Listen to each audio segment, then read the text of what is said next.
यांग उम्मत बरहुरमत मोअज़्ज़िज़ तरीन। तालिया ने अदब से ग्लास पेश किया, गर्दन झुकाई मगर नजरें उठाए रखी। ये उसने गुलाम से सीखा था। यांग उम्मत बरहुरमत वजीर आजम का लकब ने हीरों की अंगूठियों से मुज़य्यन हाथ से गिलास थामा और महज़ूज़ मुस्कुराहट से इसे देखा। तो तुम मेरी क्लास फेलो की नई चीफ ऑफ स्टाफ हो। वैसे उसकी बीवी तुमसे खुश नहीं लगती है ना?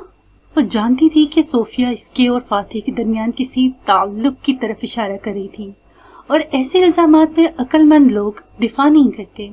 उनकी बीवी तो खुद उनसे भी खुश नहीं लगती, जैसे आपकी वालिदा आपके वालिद से खुश नहीं लगती थी। सोफिया के चेहरे पे बरहमी की जगह हंसी दर आई। वो हल्का सा हंसी। बहादुर हो, बोल्ड भी। बीएन को तुम्हारे जैसे लोगों की जरूरत है। मुस्कुरा के घूंट भरा। वो क्या है यांग उम्मत बरहुरमत कि मुझे मलकाओं और सलातीन की आंखों में देख के बात करने की आदत है, मगर उनका अदब मलहूज़े खातिर रहता है। आपको कोई और चीज ला दूं? आपने फ्राइड विंग्स चखे? मैंने आपके इंटरव्यू में पढ़ा था कि वो आपके फेवरेट हैं। अदब और शाइस्तगी से पूछा। भूरे स्कार्फ वाली शहाना सी औरत की मुस्कुराहट गहरी हुई। तुम्हारे अंदाज से लगता है तुम किसी आला खानदान से हो। वोन फातिह को तुम जैसे लोगों की बहुत जरूरत है। बिल्कुल, क्योंकि वोन फातिह के दुश्मन भी बहुत खानदानी हैं। आह तालिया, मलिका ने घूंट भरते हुए शाने उचकाए। मैं उसकी दुश्मन नहीं हूँ, मैं उसकी कंपटीटर हूँ। मगर बदकिस्मती ये है कि वो ऐसा नहीं समझता। सियासत में तो दोनों ही होते हैं, यांग उम्मत बरहुरमत। गलत। दुश्मन वो होता है जो जाती दुश्मनी पे उतर जाए। मैं कभी जाती दुश्मनी पे नहीं उतरी। मैंने इस मुकाबले को हमेशा डिग्निफाइड रखा है। मगर बेचारा मेरा क्लास फेलो, वो हमेशा मुझसे बदगुमान रहता है। अफसोस से किया। डिग्निफाइड? तालिया ने दबी दबी बरहमी से आईब्रो उठाए। गुस्ताखी मुआफ वजीर आजम साहिबा, मगर इस डिग्निफाइड मुकाबले का कोलेट्रल डैमेज इनकी 7 साल की मासूम बच्ची बन गई थी। कभी फुर्सत से सोचिएगा, वो अगर आपको इसका कसूरवार पब्लिक में ठहराने लगी तो कुछ गलत नहीं करेंगे। जो इसे अशर और फातिह का इरादा लग रहा था वो बेदहानी में बोल भी गई तो सोफिया रहमान चौंकी। तेजी से तालाब के पार देखा जहाँ फातिह और अशर मुस्कुरा के लोगों से बातचीत में मगन थे। तो इसलिए वो इस पार्टी में आए हैं ताकि भरी महफिल में मुझे अपनी बेटी का मुजरिम कह सके। मैं भी कहूँ उसने ये दावत क्यों कबूल की। Now I get it. Talia ने कुछ कहना चाहा तो सोफिया ने रोब से एक हाथ उठा दिया। वो चुप हो गई। चे तालिया, वो अब संजीदगी से इसकी तरफ मतवज्जे हुई। उसे जो कहना है मैं उसे कहने दूंगी। अच्छा है वो इतने सालों की भड़ास निकाल ले। मगर जब आर्याना के खोने के बाद मैं उसके घर अफसोस के लिए आई थी तो इसने मुझसे बड़ी खुशकी से बाहर निकल जाने को कहा था, क्योंकि वो मुझसे कोई सख्त बात नहीं कहना चाहता था। मैंने इस वक्त भी इसे कहा था कि फातिह, जो दिल में है कह दो ताकि मैं वजाहत दे सकूं। मगर वो इतना गर्म दिमाग का है कि तौजीहात नहीं सुन सकता। तो आज तुम इसको मेरा एक पैगाम दे देना। कुछ था इस बर्फ की मलका के लहजे में जो तालिया मुराद की हड्डियों का खून मंजमिद कर रहा था। वो बिना पलक झपके सोफिया को बोलते देख रही थी। इसे कहना कि सोफिया बिनते रहमान के हुकूमत करने के असूल तुमसे मुख्तलिफ हैं, मेरे एथिक्स भी मुख्तलिफ हैं। उसकी नजर में मैं करप्ट हूँ तो ठीक हूँ, मगर मैं जो करती हूँ टंके की चोट पे करती हूँ। मैं इस बेवकूफ और नाशुक्री अवाम को जितनी सहूलियात दे रही हूँ वो उनके लिए बहुत हैं। जो कुछ मैं उसके अलावा करूँ उसके लिए मैं किसी को जवाब दे नहीं हूँ। मगर मैं 3 बेटियों की माँ हूँ। मेरा दिल इतना स्याह नहीं है कि मैं किसी की बच्ची को नुकसान पहुँचाऊँ। अगर मुझे इसे आर्याना के जरिए हर्ट करना होता तो मेरे एक इशारे पर मेरी कैंपेन टीम लोगों को बता देती कि आर्याना उसकी बेटी ही नहीं है। मगर मैंने कभी उस पे आर्याना के हवाले से कीचड़ नहीं उछाला, क्योंकि मैं एक माँ भी हूँ और एक खानदानी औरत भी। और इसको ये भी कह देना कि आज अगर इसने पब्लिक में मुझे कातिल या अगवाकार कहा तो वो इस हद को अबूर करेगा जो हमारे मुकाबले को मुहसिब रखे हुए हैं। इसके बाद मैं आर्याना की वल्दियत को उसके खिलाफ जिस तरह भी इस्तेमाल करूँ, नताइज का जिम्मेदार वो खुद होगा। चबा चबा के बोलती वो माथे पे बल लिए आगे बढ़ गई और तालिया मुराद सूत सी वहां खड़ी रह गई। गिलास इसके हाथ में गोया पत्थर का बन गया। اس نے ایک عمر میں اتنے جھوٹ بولے تھے کہ اسے سچ اور جھوٹ کی تفریق آ گئی تھی، اور ایک بات وہ جانتی تھی، یہ عورت جھوٹ نہیں بول رہی تھی۔ آریانہ کو صوفیہ نے نہیں مروایا تھا تو پھر کس نے؟ اور اگر فاتح اس پہ الزام لگا دے اور بعد میں وہ غلط ثابت ہو جائے تو؟ یا اللہ! وہ تیزی سے طلاق کے اوپر بنے پل کی طرف لپکی۔ اسے فاتح بن رامزل کو اپنے پیروں پہ کلہاڑا مارنے سے روکنا تھا، اسے فاتح کو غلط فیصلے سے بچانا تھا۔ اسی لیے اس نے یہ جاب عثمان سے چھین کے حاصل کی تھی، تاکہ وہ فاتح کو وہ سب یاد کرواتی رہے جو ان دونوں نے قدیم ملاقہ میں سیکھا تھا اور جو وہ بھول چکا تھا۔ اس میں ایک شے فاتح کا اپنی بیوی اور اس کے بھائی کے تسلط سے آزاد ہونا تھا۔ طلاق کے پل پر ایک دم مہمانوں کا تانتا بن گیا تھا۔ بہت سے لوگ دوسری طرف جانا چاہ رہے تھے، جہاں فاتح مطمئن سے کھڑا 2 رپورٹر سے بات کر رہا تھا جو اپنے مائک اس کے چہرے کے سامنے کیے ہوئے تھے۔ ایک غیر رسمی سی پریس کانفرنس کا ماحول بن گیا تھا۔ اس کے دائیں بائیں اشر اور اسرا کھڑے تھے۔ سر، آج آپ کو کافی عرصے بعد وزیر اعظم صاحبہ کے ساتھ ایک چھت تلے دیکھا ہے، ایک رپورٹر تیزی سے پوچھ رہا تھا۔ فاتح نے مسکرا کے اوپر آسمان کو دیکھا اور پھر واپس رپورٹر کو۔ چھت؟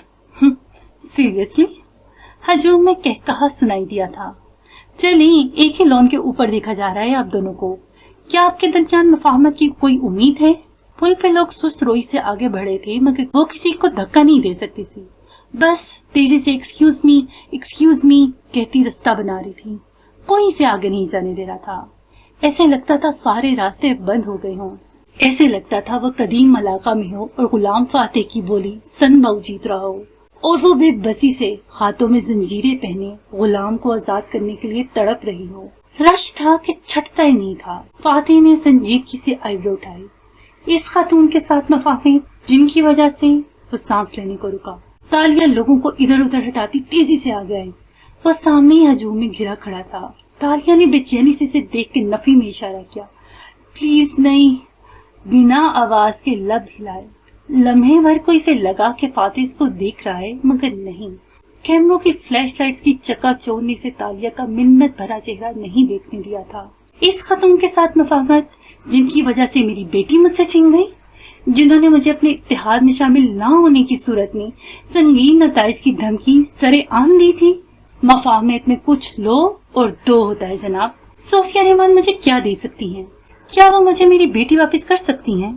کیا وہ آریانہ کو لوٹا سکتی ہیں؟ وہ سنجیدگی سے مجمع کو دیکھ کے پوچھ رہا تھا۔ ایک دم سارے میں سناٹا ہو گیا۔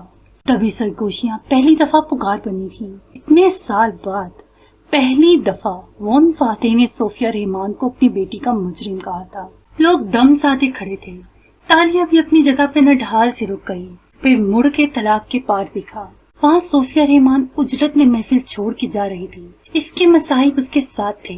امن و امان کی صورتحال کو برقرار رکھنے کے لیے ضروری تھا کہ اب وہ خاموشی سے وہاں سے چلی جائے، اور چونکہ وہ آریانہ کو نہیں لوٹا سکتی تو آپ لوگوں کو مفاہمت کی باتیں نہیں پوچھنی چاہیے۔ وہ مائک میں سنجیدگی اور دکھ سے کہتا محض ایک باپ لگ رہا تھا۔ اس کی آنکھوں میں بہت ضبط کے باوجود تکلیف دکھائی دیتی تھی۔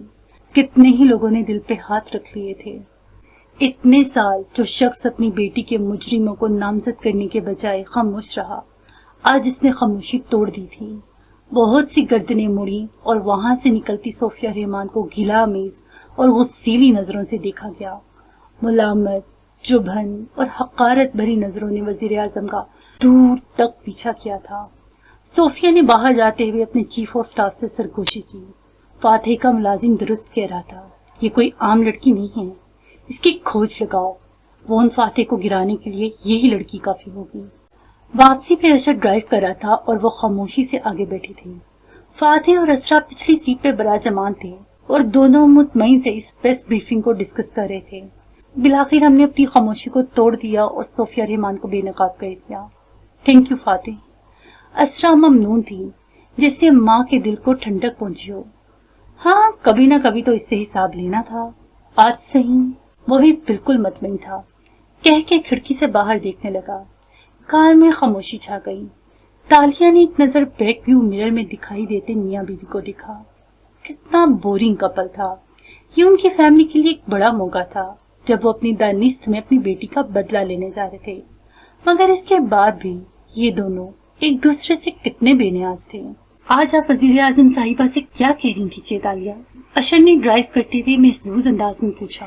तालिया ने एक सपाट नजर इस पर डाली। वो मुझसे क्यों कुछ कहेंगी? मैं काम से वर्कर हूँ अशर साहिब, ना मैं आपकी फैमिली हूँ ना ही कोई सियासतदान। मेरी जैसी एक अदना कारकुन से वजीर आजम साहिबा क्या बात करेंगी भला? वो एकदम फट पड़ी। कोई मसला है ताशा? फातिह ने संजीदगी से आईब्रो भींचे तो वो पलटी और कदरे बरहमी से उसे देखा। ना बॉस ना कोई सेलिब्रिटी, वो शहजादी थी और वो गुलाम था, और शहजादी का जैसे मन चाहे वो गुलाम से बात करेगी। मसला ये है सर कि आपने सोफिया रहमान को आर्याना का मुजरिम करार देकर बहुत बड़ी गलती की है, क्योंकि आपकी बेटी के साथ वो सब सोफिया रहमान ने नहीं किया था। अशर ने तेजी से कार को ब्रेक लगाए, टायर चरचराए, कार एक झटके से बंद हुई। व्हाट? अशर महमूद गुस्से से गरजा। असरा का मुंह खुल गया और फातिह वो अचंभे से इसे यूं देखने लगा जैसे तालिया का दिमाग चल गया हो। जी, सोफिया रहमान आर्याना की कातिल नहीं है, वो दांत कचकचा के बोली। सारे अदाब आज भूल गए थे। कातिल? कार में खामोशी छाई तो असरा की बेयकीन आवाज सुनाई दी। अशर भी चौंका और फातिह सुन रह गया। कातिल? तुमने कातिल क्यों कहा? असरा बेकरारी से आगे हुई। इसकी बेयकीन आंखें गुलाबी पड़ने लगी थीं। तालिया ने एक नापसंदीदा निगाह इस पर डाली। ये सवाल आप अपने शोहर से क्यों नहीं पूछती, जो हर काम आपके मशवरे से करते हैं? क्या आपने कभी वो खून आलूद पॉपकॉर्न नहीं देखे जो उनके वॉलेट में होते थे, जो इनको आर्याना की लाश के पास से पहाड़ों में मिले थे? अगर आप वाकई एक फैमिली हैं, तो पब्लिक में अपनी बेटी का मामला उछालने के बजाय पहले आपको अपने घर वालों को बताना चाहिए था फातिह साहिब कि आपको आर्याना मिल गई थी और आप जानते हैं कि उसकी कब्र कहाँ है, जैसे आपने मुझे जंगल में उस रात बताया था। वो गुर्राते हुए कह रही थी। इसके सारे जिस्म में आग सी भर गई थी। और मैं अब आपके साथ काम नहीं करना चाहती। मैं रिजाइन कर रही हूँ। मैं एक शहजादी हूँ, किसी की बॉडी में मैं नहीं। चले क्यों नहीं जाते तुम सब मेरी जिंदगी से? तुम मुझसे ज्यादा बड़े झूठे और चोर हो। गुस्से से चिल्लाते हुए इसे अपने हाथों में पहनी हीरों से मुज़य्यन अंगूठियां नजर आने लगी। सर पे हाथ रखा तो वहां ताज सजा था और नीचे वो सुर्ख रेशमी कामदार लिबास पहनी थी। चंद लम्हे के लिए वो शहजादी ताशा बन गई थी, या शायद बनना चाहती थी। वजीर आजम साहिबा आपसे क्या कह रही थी तालिया? अशर की आवाज ने कोई सूर सा फूंका। वो बुरी तरह चौंकी। सारी आवाजें शहजादियों की सजावट दम तोड़ गई। इसने चौंक के खुद को देखा। ओह शुक्र, मैंने ये सारी बकवास हकीकत में नहीं की। कार में सुकून था। वो दोनों मियाँ बीवी अपने अपने फोन्स पे लगे थे और अशर इससे सोफिया से बातचीत के बारे में पूछ रहा था।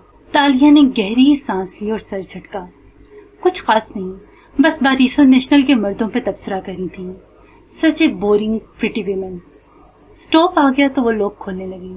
फिर चेहरा मोड़ के इन दोनों को देखा जिनको ख्याली ख्याल में बहुत कुछ सुना दिया था। जबरन मुस्कुराई और अदब से सलाम कह के बाहर निकल गई। मैं शहजादी ताशा नहीं हूँ जो उनको खरी खरी सुना दूं। मैं तालिया हूँ और तालिया एक ताबेदार लड़की है। कार जन से आगे बढ़ गई और तालिया बैग कंधे से लटकाए बस स्टॉप के बेंच की जानिब बढ़ गई। बारीक हील की टिक टिक इसे कंधे के पीछे से सुनाई दी तो इसने उकता के कहा, मेरे पीछे मत आओ, मुझसे दूर रहो। बस स्टॉप पे रात फैली थी। स्ट्रीट पोल्स रोशन थे। सड़क किनारे छप्पर तले बेंच बने थे और बेंच की तरफ बढ़ गई, मगर वो ताकुब कार के जूते करीब आते महसूस कर सकती थी। यकदम तेवरा के घूमी और गुस्से से उसे देखा। कहा ना मुझसे दूर रहो, मैं तुम्हारे जैसा बनना अफोर्ड नहीं कर सकती। सामने खड़ी लड़की ठहर के उसे देखने लगी। अंधेर फुटपाथ पे वो दोनों आमने सामने खड़ी थी। एक स्कर्ट ब्लाउज और सादा जुड़े वाली झुंझलाई हुई सी तालिया थी और सामने पैरों तक आता सुर्ख कामदार लिबास पहने घुंघराले सुनहरे बाल कंधों पे डाले सर पे ताज सजाए शहजादी ताशा थी। तुम मुझे खुद से अलग नहीं कर सकती तालिया। शहजादी के अंदाज में इस्तेहजा था। यू नो, मुझे पता है तुम यहाँ नहीं हो। वो रुखाई से कहकर बेंच पे बैठी और झुक के जूते उतारने लगी। हील से पैर दर्द करने लगे थे। जाहिर है मैं यहाँ नहीं हूँ। शहजादी ने कंधे उचकाए। मैं तुम्हारे अंदर की शहजादी हूँ जिसे तुम उन लोगों के सामने दबाते दबाते थक गई हो। तुम्हारा लाशोर जो तुमसे बात करना चाहता है और जिसे तुम मजीद नजरअंदाज नहीं कर सकते। वो जूते उतार कर सीधी हुई और तुक्कान से शहजादी को सर से पैर तक देखा। सीरियसली मेरा दिमाग कितना इमेजिनेटिव हुआ चला है। फिर हसरत भरी सांस खारिज की। तुम शहजादी हो और मैं अब तुम नहीं हूँ। मैं सिर्फ शहजादी नहीं थी, मैं मलाका की मलिका बनने वाली थी जब तुम मुझे वापस इस नए जमाने में ले आई। वो घुमंड से बोली तो तालिया ने सर अफसोस से झटका। किसी ने आज मेरी ऑफिस सीट पर एक चिट लगा दी जिस पर लिखा था द इविल क्वीन, मलिका बद, और सर शकिस्तगी से झुका दिया। मलिका तो तुम तब बनती जब तुम मलाका में रहती, मगर तुमने खुद गर्ज इंसान की बॉडी विमेन बनना पसंद किया। Chief of staff mind you. Talia ने नाराजी से सर उठा के शहजादी को देखा था। इसके अंदर की शहजादी इसके सामने बरहम से खड़ी थी और वो इतनी पुरतमकनत थी कि इससे फूटती रोशनियां निगाहों को खैरा कर रही थी। बस स्टॉप के बेंच पे रात के नीम अंधेरे में बैठी तालिया के लिए इस शहजादी से पीछा छुड़ाना मुश्किल होता जा रहा था। तुम्हें क्या बात तकलीफ दे रही है तालिया? शहजादी अफसोस से उसे देख रही थी। मैं उनके लिए कोई अहमियत नहीं रखती। बॉडी विमेन ने बेचारगी से कंधे उचकाए। मैं उनके लिए सोने से भरे संदूक हर दौर में लाई, मगर इनको हमेशा दूसरे लोग खरीद कर ले जाते हैं। तुम उसकी बीवी हो, तुम इन लोगों को उसकी जिंदगी से निकाल के क्यों नहीं फेंक देती? शहजादी रौब से करसी। ओह प्लीज, इसने उकता के सर झटका। मैं कोई विलेन, कोई होम रेकर नहीं हूँ, न बन सकती हूँ। मैंने एक उम्र यतीम खानों और फोस्टर फैमिलीज के दरमियान काटी है। मैं कभी किसी के घर को नहीं तोड़ सकती। तालिया, इस मसले का कोई और हल नहीं है। तुम्हें असरा को उसकी जिंदगी से नोच के निकालना होगा। सिर्फ तब तुम उसके लिए अहम बनोगी। सादा बॉडी विमेन ने गर्दन दाएं बाएं हिलाई। मैं इस्तीफा दे दूंगी, उनकी जिंदगी से चली जाऊंगी। उफ तालिया, शहजादी ने दांत पीसते हुए पैर पटका। इतनी मुश्किल से तुम इधर तक पहुंची हो, कैसे सब गंवा दोगी? मैं थक गई हूँ इसके करीब रहते रहते। तुम असरा से जेलस हो रही हो? हाँ, मैं जेलस हो रही हूँ, सभी होते हैं। बेंच से टेक लगाए, बाजू सीने पे लपेटे, वो खाली अंधेर सड़क को देख के तल्खी से कहने लगी, कोई किसी की दौलत से, कोई किसी के बच्चों से, कोई किसी के लाइफ पार्टनर से, मगर मैं कोई गलत काम नहीं करूंगी। मैंने बहुत मुश्किल से सच बोलना सीखा है। मैं अब कोई बददियानती नहीं कर सकती। फिर बेबसी से बंद मुट्ठी सीने पे रखी। मेरा दिल जख्मी होता जा रहा है। हर गुजरते दिन तकलीफ बढ़ती जा रही है। मैं इसके साथ क्या वादा मजीद नहीं निभा सकती। मैं इसके साथ अब नहीं रहूंगी, क्योंकि इसको अपनी बीवी के साथ देखना मुझसे मजीद बर्दाश्त नहीं हो रहा। मैं कल इस्तीफा दे दूंगी। मगर तालिया ने जोर से हाथ झुलाया, जैसे हवा के नागवार झोंके को दूर हटाया हो। शहजादी गायब हो गई। उसकी आवाजें आना भी बंद हो गई। बस आ गई तो इसने हाथों में सैंडल उठा लिए और नंगे पैर बस की तरफ बढ़ गई। इसके शऊर और लाशऊर में चलती लड़ाई ठंडी हो चुकी थी। एक तरफ जीत चुकी थी और दूसरी तरफ ने फिर वक्त पसपाई इख्तियार कर ली थी। फिर वक्त जदीद मलाका के इस बाजार में सुबह हो चुकी थी और अशाए ताम की दुकानें खुल चुकी थी। सनबाऊ की सुर्ख हवेली के सामने एक रेस्तोरां के बाहर बिछी मेज के गिर्द दातन और एडम बैठे थे। फजर के वक्त की बारिश के बायस सड़क अभी तक गीली थी। धूप ठीक से निकली नहीं थी और सुबह ठंडी सी छाया जैसी थी। इन दोनों के सामने भाप उड़ते चाय के मग रखे थे। दातन ऐनक लगाए नोट पैड पे कलम चला रही थी और एडम टीक लगा के सुस्त सा बैठा इसको देख रहा था। 2 दिन में आपने सनबाऊ की सारी हवेली छान मारी, मगर कोई नतीजा नहीं निकला। भाई, किसी ने खजाना बहुत पहले निकाल लिया है और बहुत महारत से निकाला है। अब इस किसी का सुराग लगाना होगा। दातन अभी तक पुरअज़्म थी। एडम ने जमाई लिए। हमें वापस आए 1 महीना हुआ है, तो खजाना इससे पहले किसने निकाला होगा?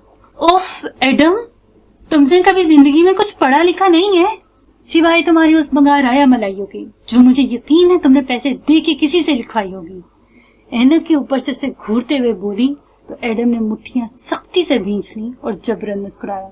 जी बिल्कुल, मुझे क्या मालूम किताबों का, मैं तो गालिबन आपको अनपढ़ लगता हूँ, है ना? खैर, अब अनपढ़ भी नहीं लगते। फियाजी से कंधे उचकाए। फिर क्या लगता हूँ? ज्यादा से ज्यादा 8वीं फेल। और वो वापस नोट पैड पे झुक गई।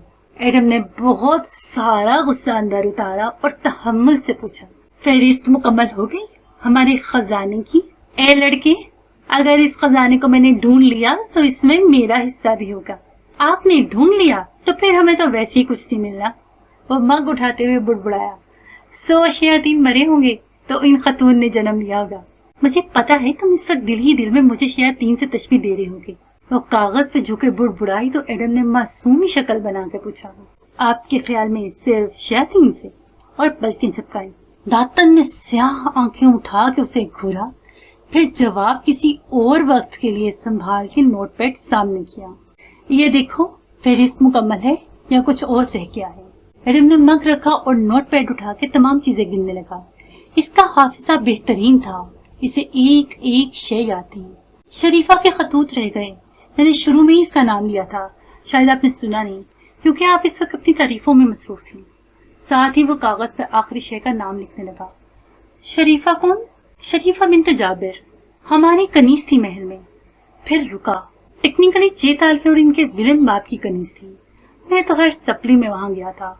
और दातन ने जोर से नोटपैड खींचा और बेयकीनी से तहरीर पढ़ी। उसकी आंखें फैल गई थीं। कलम एडम के हाथ में रह गया।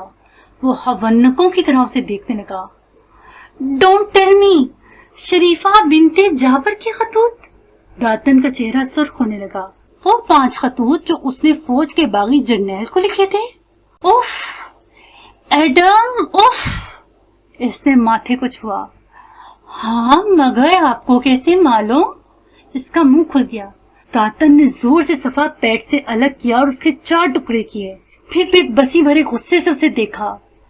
मुझे मालूम है तुम्हारा खजाना कहाँ गया है, और मुझे क्या सारे मलेशिया को मालूम है। आए कहाँ? उफ एडम, तुम किताबें नहीं पढ़ते क्या? दातन ने इसे अफसोस से देखा था। सुर्ख की किरणें केयल से फैली तो तालिया के कमरे की खिड़की से रोशनी अंदर झांकने लगी, मगर वो सुस्त सी लिहाफ ओढ़े लेटी रही। इसका बैग साइड टेबल पे धरा था, जिसमें ऊपर इसका ताजा टाइप शुदा इस्तीफा रखा था। और चूंकि आज इसने इस्तीफा जमा करवाने जाना था, सो सुख जाने की जरूरत नहीं थी। आराम से जाएगी और जॉब छोड़ आएगी। फातिह से मुलाकात ना ही हो तो अच्छा है, नाराजी से सोचा। इतनी मेहनत और मगजमारी क्यों करे उस शख्स के लिए जो इसे कुछ समझता ही नहीं, इस ऑफिस के लिए जहाँ लोग इसे इवल क्वीन से तशबीह देते हैं। फोन की घंटी जोर से बजी तो इसने मोबाइल उठाया। उम्मीद थी कि एडम या दातन होंगे, जो न जाने किस शय की तलाश में मिलाकर गए हुए हैं। वो इतनी मसरूफ थी कि उनसे तफसीली बात ही नहीं हो सकी थी, मगर वो दातन या एडम की कॉल नहीं थी। अशर कॉलिंग। ये याद मुझसे कुछ सुनेगा। उसने दांत पीसे और फोन कान से लगाया। जी अशर साहिब।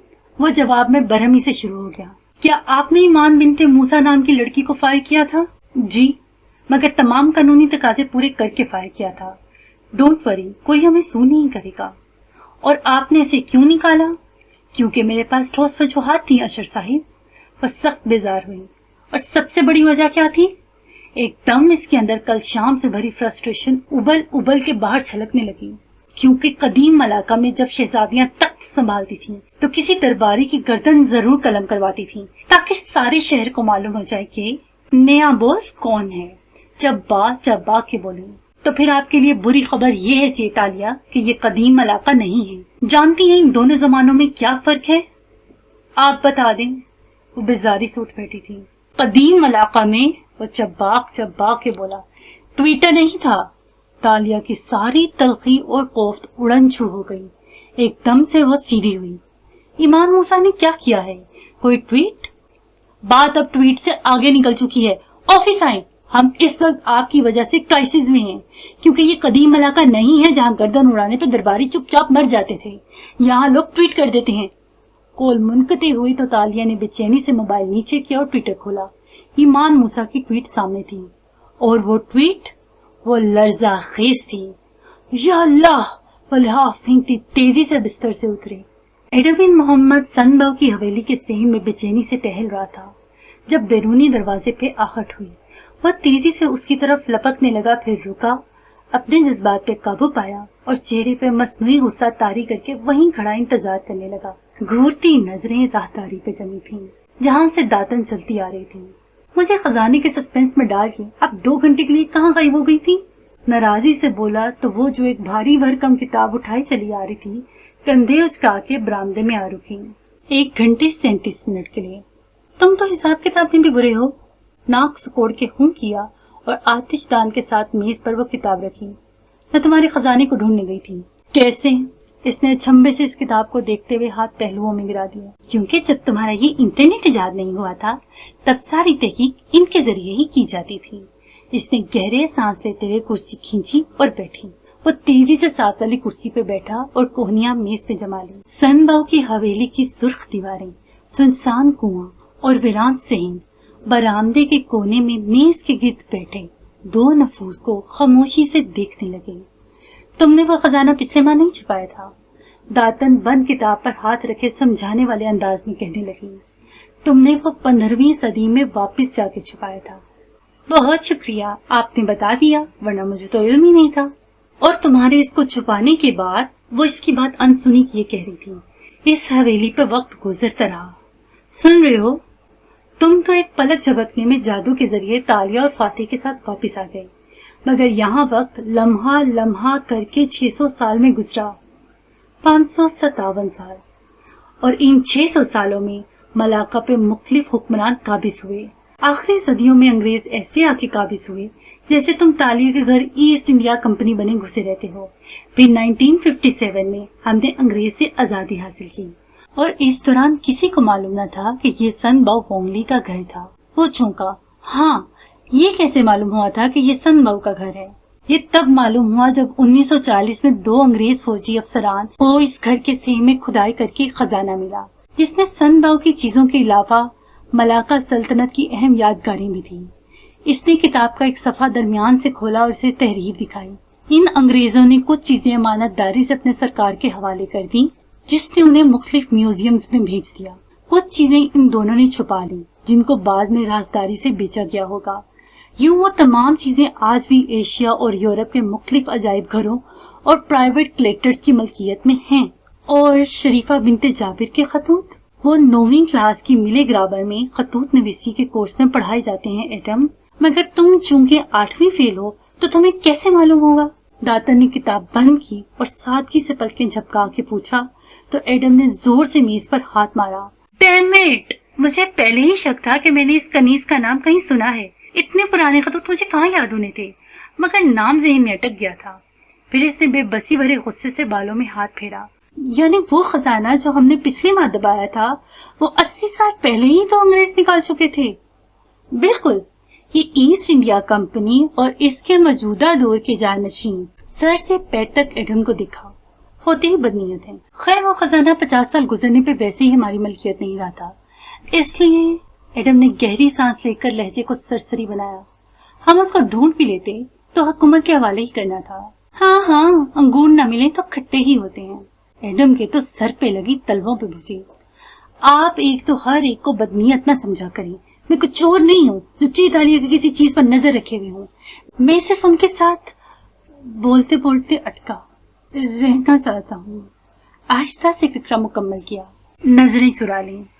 داتن نے تمسخرانہ جتاتی نظریں بدلیں، آنکھیں پوری کھولیں۔ وہ ایک دم سیدھی ہو کے بیٹھی۔ اوہ کیا اوہ! وہ چڑ گیا، اندر ہی اندر دل زور سے دھڑکا۔ تمہیں تالیہ سے محبت ہو گئی ہے نا؟ وہ بھی یقینی سے اسے دیکھ رہی تھی۔ ایڈم کے سارے جسم کا خون چہرے پہ سمٹ آیا، نگاہیں چرا کے جلدی سے بولا، ایک تو میرے بارے میں فضول کے اندازے لگانا چھوڑ دیں، نہ میں کتابوں سے نہ بلد ہوں، نہ ہی 8ویں فیل ہوں، اور نہ ہی محبت سے ناآشنا ہو۔ میں سمجھ گئی۔ او لڑکے، یہ تم نے اپنے دل کو کہاں لگا لیا؟ وہ ماتھے کو چھو کے بولی تو وہ بے بسی سے دانت کچکچاتا اٹھ گیا۔ میں بس سے کیل واپس جا رہا ہوں، آپ جب آئیں آپ کی مرضی۔ اور سر جھلا کے اس کونے کی طرف بڑھا جہاں اس کا سامان رکھا تھا۔ ہم کہیں نہیں جا رہے، میں اب کسی صورت نہیں رکوں گا کیونکہ آپ مجھے ہراس کری ہیں۔ اچھا سنو تو، داتن نے ایک دم لہجے میں مٹھاس کھولی، تم اس ہوٹل والے لڑکی کا راز معلوم کرنا چاہتے ہو نا؟ اس کے لیے ہمیں یہی رکنا ہوگا۔ وہ جو بیگ میں لیپ ٹاپ ڈال رہا تھا تیورا کے گھوما اور برہمی سے اسے دیکھا۔ पहली बात, हम नहीं हैं, और दूसरी बात, सुबह तक तो आप बार बार जाने की बात करी थी, तो अब क्या हुआ? अब तातन ने हथेली पे चेहरा गिराया और दिलचस्पी से इसे देखा। अब मेरा दिल चाह रहा है कि ईस्ट इंडिया कंपनी के साथ किसी कोहिनूर का सुराग लगाऊं। तुम सोच लो, लियाना साबरी जैसी इन्वेस्टिगेटर का साथ तुम्हें अगले 557 साल भी नहीं मिलेगा। एडम ने मशकूक नजरों से उसे देखा। लेकिन अगर आपने मुझसे कोई फजूल बात कही तो मैं, चेहरा फिर से गुलाबी हुआ, तो तुम मी टू को हैशटैग करके ट्वीट कर देना। तुम नौजवानों को वैसे भी आजकल हरासमेंट खेलने का बहुत शौक हुआ चला है। साथ ही वो हंसी। एडम अलबत्ता संजीदा रहा। हरासमेंट, और वो भी जो वर्क प्लेस पे हो, वाकई एक इशू है दातन साहिबा। आपने अपनी किताबों में नहीं पढ़ा उसके बारे में क्या? दातन ने हाथ झुलाया और इसे लैपटॉप खोलने का इशारा किया। छोड़ो, औरतें खुद ऐसा लिबास पहनती हैं कि लोग इनको हरास करने पे मजबूर हो जाते हैं। खैर, दिखाओ जरा मुझे कौन है वो मासूम इंसान जिसके पीछे ईस्ट इंडिया कंपनी पड़ी है। एडम कुछ कहना चाहता था, मगर खामोशी से लैपटॉप वापस निकाला और उसके सामने मेज पे ले जाके रखा। दातन इश्तियाक से इसे खोलने लगी तो इसने स्क्रीन को हाथ से वापस गिरा दिया। दातन ने चौंक से देखा। मैं एक साथ 4 मुख्तलिफ किताबें नहीं शुरू करता, मगर जो किताब शुरू करता हूँ इसे यकसुई से मुकम्मल भी करता हूँ। मैंने कई बरस किसी लाइब्रेरी में काम नहीं किया, मगर मैंने मलाका के कदीम कुतुबखानों की किताबें पढ़ पढ़ के कदीम मिले ज़बान सीखी है। मैं केएल का बेहतरीन इन्वेस्टिगेटर बेशक नहीं हूँ, मगर मैं एक बहुत अच्छा राइटर हूँ, और राइटर से बहुत एहतियात से बात करते हैं, वरना झुक के उसकी आंखों में देखा, वो आपको अपनी कहानी में डाल के मार भी सकते हैं। वाकई? मैं तो डर गई। देखो मेरे हाथ भी कांप रहे हैं। बदमजा होके बोली तो एडम सीधा हुआ और शाने उचकाए। मेरी वार्निंग याद रखिएगा। और फिर उसके साथ कुर्सी खींच ली। ये तो तय था कि इसे लियाना साबरी जैसी इन्वेस्टिगेटर अगले 557 साल में भी नहीं मिलनी थी। बारिसा नेशनल के दफ्तर में इस सुबह लोग अपने ऑफिस और कैबिन को छोड़ के दरमियानी गुजरगाह के दोनों तरफ में खड़े थे। तकरीबन सबकी गर्दनें ऊपर उठी हुई थीं और वो दीवार पे नस्ब टीवी स्क्रीन पर चलती खबर देख रहे थे। किसी ने कलम दांतों में दबा रखा था तो कोई अफसोस से नफी में सर हिला रहा था। तालियां जब लिफ्ट से निकल के लॉबी तक आई तो रिसेप्शन वाली लड़की भी उस तरफ पुश्त किए परेशानी से टीवी स्क्रीन को देख रही थी। बारिसा नेशनल आपस के इख्तलाफात का शिकार, बीएन की स्टाफर ईमान मूसा की इंकशाफात से भरपूर ट्वीट्स। ईमान मूसा ने इल्जाम लगाया है कि बीएन के एक मेंबर पार्लियामेंट अदीब बिन सौद ने इनको मुतअद्दिद बार दफ्तर में हरासा किया है। ईमान मूसा का कहना है कि अदीब बिन सौद इनको हरासा करते थे। जब उन्होंने आवाज उठाने की कोशिश की तो वॉन फाते की चीफ ऑफ स्टाफ तालिया मुराद ने इनको अदीब बिन सौद के कहने पर फायर कर दिया। ईमान मूसा का मजीद कहना है कि इनको बरतरफ करना नाइंसाफी है। पार्टी में खवातीन को हरासा करने का रवाज आम हो चुका है। याद रहे 24 साल ईमान मूसा गुज़िश्ता 1 साल से बीएन के साथ मुंसलिक हैं और वो वॉन फाते बिन रामजल के इलेक्शन स्टाफ और सोशल मीडिया टीम का भी हिस्सा हैं। बीएन के अगले चेयरमैन के इंतखाबात इस वक्त करीब हैं। बीएन में 2 ग्रुप बन चुके हैं। एक ग्रुप के उम्मीदवार हाकिमी साहिब हैं और दूसरे के वॉन फाते। और यहाँ हम अपने नाजरीन को बताते चलें कि अदीब बिन सौद जिन पे खतून ने हरासमेंट का इल्जाम लगाया है, इनका ताल्लुक फाते रामजल के हमायती ग्रुप से है। बीएन के किसी नुमाइंदे ने अभी तक इस खबर पे तबसरा नहीं किया। हम मुसलसल उनसे राब्ता करने की कोशिश में हैं। लॉबी से हॉल तक का फासला अबूर करते हुए वो बार बार दोहराई जाने वाली खबरों को सुन सकती थी। गुजरगाह के इतराफ में खड़े स्टाफर्स गर्दनें मोड़ मोड़ के तालिया को देखने लगे। सब खामोश थे और उनकी मुलामती नजरें इस चीफ ऑफ स्टाफ पे जमी जिसने वहीं खड़े खड़े एक स्टाफर को फायर किया था। उस सीली नजरों से इसे घूरता अशर सबसे आगे था। इस स्कैंडल को खड़ा करने के लिए शुक्रिया तालिया। तो चब्बा चब्बा के बोला तो तालिया ने एक बेजार नजर उस पर डाली। बॉस कहाँ है? फिर नजर हॉल के दूसरे सिरे पे खड़े फाते पे जा ठहरी। सफेद शर्ट की आस्तीनें कोहनियों तक मोड़े, पहलुओं पे हाथ जमाए वो संजीदगी से तालिया को देख रहा था। वहाँ हर कोई उससे नाराज लगता था। तालिया ने गहरी सांस ली और गर्दन कड़ा के इतराफ में देखा। आप लोग कॉन्फ्रेंस रूम में इकट्ठे हों, मैं वहाँ आपके तमाम सवालों का जवाब दूंगी और जो जरूरी हुआ वो बिला झिझक कर गुजरूंगी। इन अल्फाज पे भी मलामती नजरें बरकरार थीं। किसी ने हुक में सर झटका और कोई टीवी स्क्रीन को देखता रहा। एक शख्स भी कॉन्फ्रेंस रूम की तरफ जाने के लिए जगह से नहीं हिला। शहजादी ने मुट्ठियां भींच के जब्त किया और फातिह की तरफ आई। स्टाफ लाउंज पीछे रह गया और वो आहिस्ता से बोली, आप भी मुझे मलामत कर रहे होंगे, मगर नहीं, मुझे तुम पे एतमाद है। इसकी सारी तोजीहात, वजाहतें, शिकवे अनकहे रह गई। वो बस इसे देखने लगी। वो बड़े रसान से समझाने लगा, मैंने कल सोफिया रहमान को चैलेंज किया था, इसने जवाबी हमला तो करना था। एक आम सी स्टाफर इतना बड़ा कदम सिर्फ तब उठा सकती है जब इसकी पुश्त पनाही की जाए। फिक्र ना करो, सियासी पार्टियों में ऐसे मसले आते हैं, तुम इसे हैंडल कर लोगे। इसने नजर झुका के अपने बैग को देखा जिसने इस्तीफा रखा था। स्टाफ मुझे नापसंद करता है, वो मजीद मुझे अपनी चीफ नहीं देखना चाहते। हाथ जिप की तरफ बढ़े। दूर खड़े स्टाफर्स और अशर की खुद को घूरती निगाहें वो महसूस कर सकती थी। इस्तीफा देने के बारे में सोचना भी मत ताशा। इसने तंबीह की तो तालिया ने चौंक के इसे देखा। आपको कैसे? मेरे नीचे हजारों कारकुन काम करते हैं लड़की। वो नरमी से मुस्कुराया। ये पहली दफा नहीं होगा कि कोई नया बॉस इस वजह से नाराज हो कि जॉब छोड़ जाए कि उसे लगे कोई उसकी इज्जत नहीं करता। कोई मेरी इज्जत नहीं करता, चाहे वो मिसेस असरा हो, अशर हो या वो लिफ्ट मैन, सब मुझे इवल क्वीन समझते हैं। वो दबी आवाज में खुफकी से बोली, इज्जत कमाई जाती है, जैसे तुमने मेरी नजर में कमाई वैसे ही उनकी नजर में भी कमा सकती हो, लेकिन मैदान छोड़ के नहीं, बल्कि सामने से लेट करके। इसने जिप से हाथ हटा दिए और गहरी सांस ली। अब मैं क्या करूं? वही जो अगर मैं तुम्हारी जगह होता तो करता। जाओ शाबाश। फातिह ने सीने पे बाजू लपेट लिए और चौखट से टेक लगाए उसे स्टाफ की तरफ वापस जाने का इशारा किया। फातिह क्या करता? इसने सोचा और अगला मरहला आसान हो गया। तेजी से वापस हॉल के वस्त में आई और ऊंची आवाज से बोली, वो तमाम लोग जो इस क्राइसिस को हल करने के लिए तैयार नहीं है वो घर जा सकते हैं, और जो वाकई काम करना चाहती हैं वो कॉन्फ्रेंस रूम में मेरा इंतजार करें। मैं अब भी आपकी चीफ ऑफ स्टाफ हूँ और मेरा हुक्म ना मानना वोन फातिह की हुक्म अधूरी समझा जाएगा। Now move everyone. हुक्म से कहा और वापस फातिह की तरफ आई। पीछे से स्टाफ वर्कर्स कदरे खामोश हुए और फिर कुछ अपनी चीजें समेटने लगे। बाकी वहीं हट धर्मी से खड़े रहे। फातिह ने मुस्कुरा के इसे देखा और अंदर चला आया, जहाँ तालिया की मेज कुर्सी रखी थी और सामने इसके ऑफिस का बंद दरवाजा था। अदीब हमारा इंतजार कर रहा है, इसने दरवाजे के बाहर रुक के धीमी आवाज में कहा। अब बताओ, तुम्हारे ज़हन में कोई लाही अमल है? नहीं, तालिया ने दाएं बाएं गर्दन हिलाई। तो तुमने इसको फायर ही क्यों किया था? नरमी से वही सवाल पूछ ही लिया जो हर किसी की मलामती नजरों में था। तालिया ने गहरी सांस ली। सर, मेरे पास इसको फायर करने की ठोस वजूहात थीं। इसने फातिह की आंखों में कतईयत से कहा। क्या इसने कभी यहाँ हरेसमेंट की शिकायत की थी? नहीं सर, इसने एक दफा भी शिकायत नहीं की, और अदीब साहब तो उस रोज वापस आए हैं बैरून मुल्क से।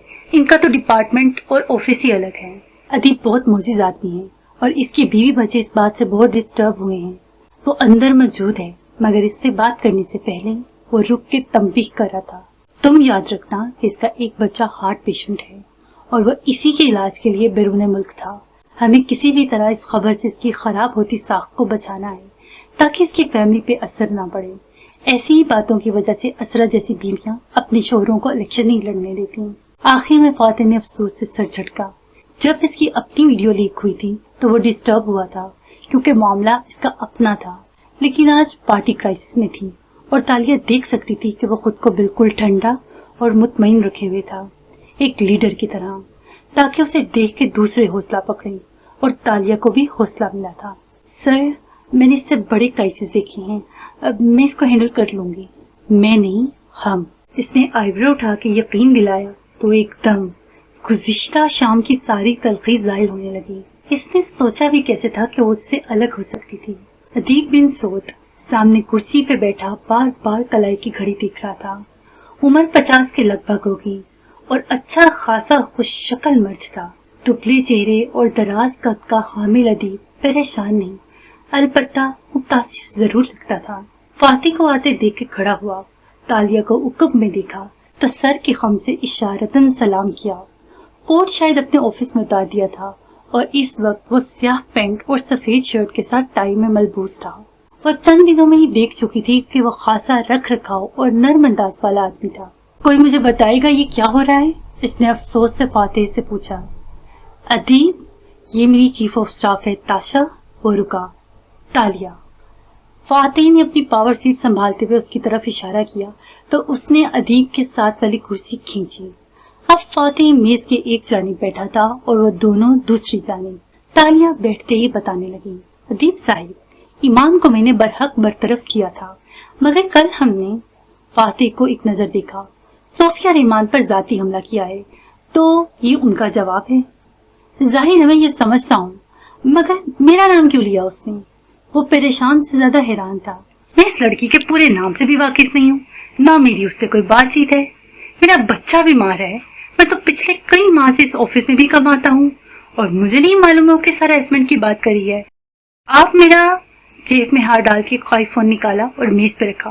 फोन चेक कर सकती हैं, मैं किसी भी एथिक्स कमेटी या डिस्पल्सी कमेटी का सामना करने के लिए तैयार हूँ। सर मुझे मालूम है इस लड़की को आपने कभी भी हरास नहीं किया, वो बेहद यकीन से बोली। तो अदीब ने गहरी सांस भरी। अलबत्ता इसकी आंखों का अचंभा कम नहीं हुआ था। मगर मैं ही क्यों? मेरी फैमिली डिस्टर्ब है, मेरा बच्चा बीमार है। इसे जैसे सदमा पहुंचा था। देखिए जी तालिया, आप इस मसले को जैसे भी हैंडल करें, मुझे एक बात का जवाब आप ला कर देंगी कि इसने मेरा नाम क्यों खराब करने की कोशिश की। कहते हुए अदीब के कान सुर्ख होने लगे थे। वो सिर्फ सोफिया रहमान के कहने पे ये कर रही है। टेक लगाए बैठे फातिह ने नाक से मक्खी उड़ाई। जी सर, और इसको आपसे कोई जाती पुरखाश भी हो सकती है, मगर आप फिक्र न करें, मैं इस मामले के खत्म होने के बाद सारे जवाब लेकर आपके पास आऊंगी। वो इसे बहुत जिम्मेदारी से यकीन दिला रही थी। अदीब, तुम पे ये मुसीबत मेरी वजह से आई है। तुम अपने घर जाओ और अपनी फैमिली को देखो, हम तुम्हें उससे निकाल लेंगे। इसके तसल्ली दिलाने पर अदीब ने शाने उचकाए और खड़ा हो गया। जब मैंने कुछ गलत नहीं किया तो मुझे कोई डर भी नहीं है, सिर्फ फैमिली की परेशानी है। मगर खैर, आई ट्रस्ट तालिया। वो इस पर एतमाद का इजहार कर रहा था। थैंक यू अदीब साहिब। वो हल्का सा मुस्कुराई। अदीब बिन सोच बाहर निकल गया तो वो दोनों ऑफिस में तन्हा रह गए। फातिह इसे गौर से देखने लगा तो वो जल्दी से बोली, इसे फायर करना गलत नहीं था, अंदाज मुदाफियाना था। मुझे असल वजह बताओ, तुमने इसे क्यों फायर किया? वह हथेलियां मेज पे रखे आगे को झुके पूछ रहा था। मुझे सिर्फ सच सुनना है, चाहे वो कितना ही नाकाबिले यकीन क्यों ना हो। मैं यकीन करूंगा, तुम कह के देखो। इसकी अंदाज का एतमाद और भरोसा तालिया का दिल पिघलने लगा। वो पीछे हुई और सीने पे बाजू लपेटे।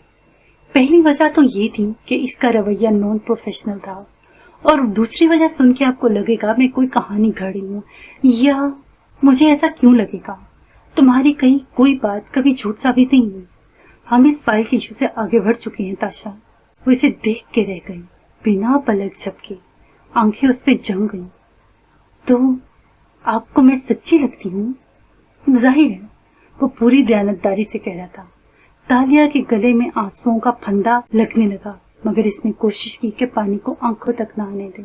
मैं सच्चे ख्वाब देखती हूँ, और कुछ अर्सा पहले जब मैं कहीं कैद थी, मुश्किल में थी, तो मैंने खुद को इस ऑफिस में इस लड़की को टर्मिनेट करते देखा था।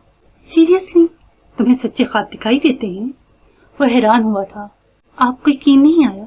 हो सकता है तुम्हारा ख्वाब गलत हो, लेकिन मुझे मालूम है कि तुम सच्चाई से वही बता रही हो जिस पे तुम्हें यकीन है। फिर आईब्रो उचकाए। सच्चे ख्वाब? How cool! वह सिर्फ एक ख्वाब नहीं था, एक स्याह तवील रात में एक उम्मीद था कि मुझे आजादी मिलेगी, मगर मैंने अंधाधुंध ये कदम नहीं उठाया। मैंने कहा ना सर, इसका रवैया नॉन प्रोफेशनल था, और मुझे अब भी यकीन है कि मेरी उम्मीद गलत नहीं हो सकती।